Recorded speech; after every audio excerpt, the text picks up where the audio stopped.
पर इरा के लिए वो बिल्डिंग खाली नहीं थी। हर बसंत के आसपास इरा और ज्यादा चुप हो जाती।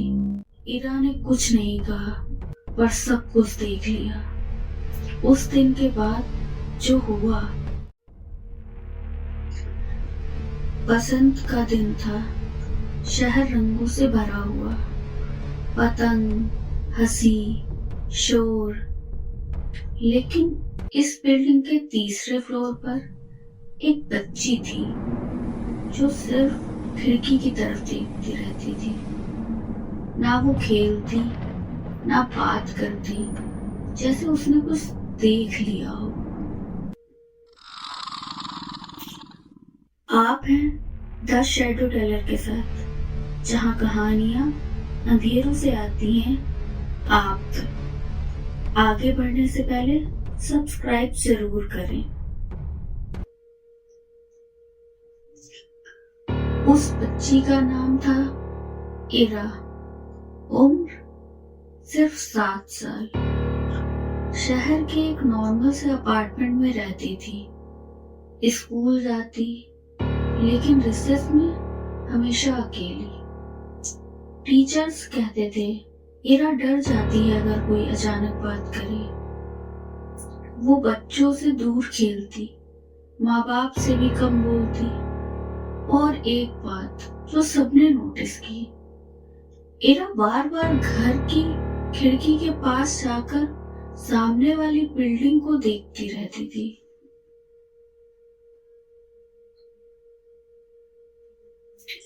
इरा के फ्लैट के बिल्कुल सामने एक पुरानी बंद बिल्डिंग थी, शहर के बीच, लेकिन सालों से खाली। ना लाइट, ना गार्ड, ना आवाज। लोग कहते थे बिल्डर भाग गया था, पर इरा के लिए वो बिल्डिंग खाली नहीं थी।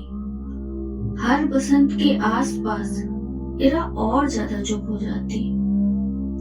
इस साल उसने खाना छोड़ दिया, रात को नींद में चिल्लाने लगी, और एक रात उसने अपनी माँ से धीरे से कहा।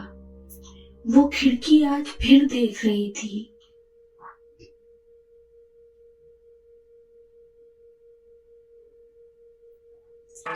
बसंत पंचमी की सुबह टेरेस पर पतंग उड़ रही थी।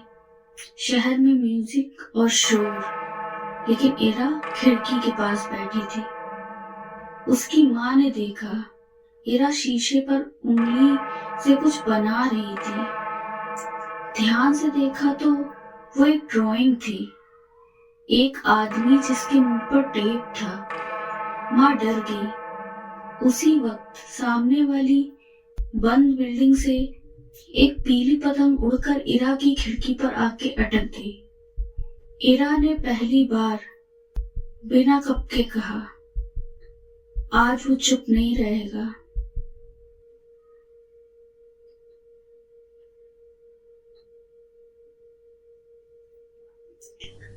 पेरेंट्स ने पुलिस को बुलाया। पहले पुलिस ने कहा बच्ची को इमेजिनेशन होगा, पर जब उन्होंने सामने वाली बिल्डिंग का ताला खुलवाया, तीसरे फ्लोर के एक कमरे में एक आदमी की लाश मिली। बॉडी काफी पुरानी थी, लेकिन कमरा अंदर से बंद था। पोस्टमार्टम रिपोर्ट ने सबको हिला दिया। Death by suffocation. Time of death last Basant Panchami.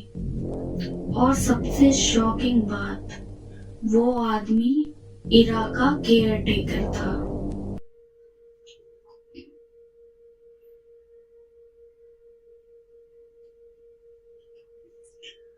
Police ने जब केस को गहराई से देखा तो समझ आया इरा का डर किसी कल्पना का नतीजा नहीं था।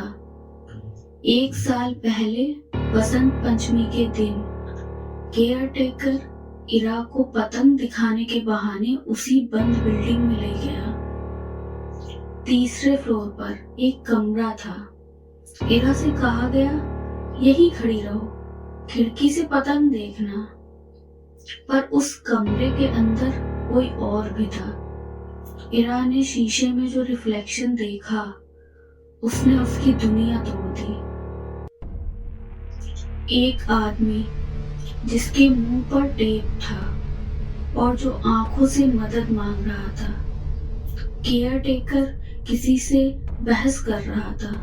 गुस्से और डर की आवाजें और फिर एक जोर का धक्का। दरवाजा बंद, अंधेरा। इरा ने कुछ नहीं कहा, पर सब कुछ देख लिया।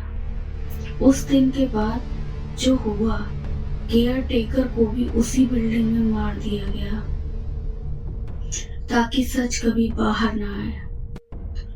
और इरा, उसका दिमाग उसी खिड़की, उसी पतंग, उसी दिन में अटक गया। इसीलिए वो खिड़की देखती रही, क्योंकि उसके लिए वो सिर्फ खिड़की नहीं थी, वो एक याद थी जहां सच बंद कर दिया गया था।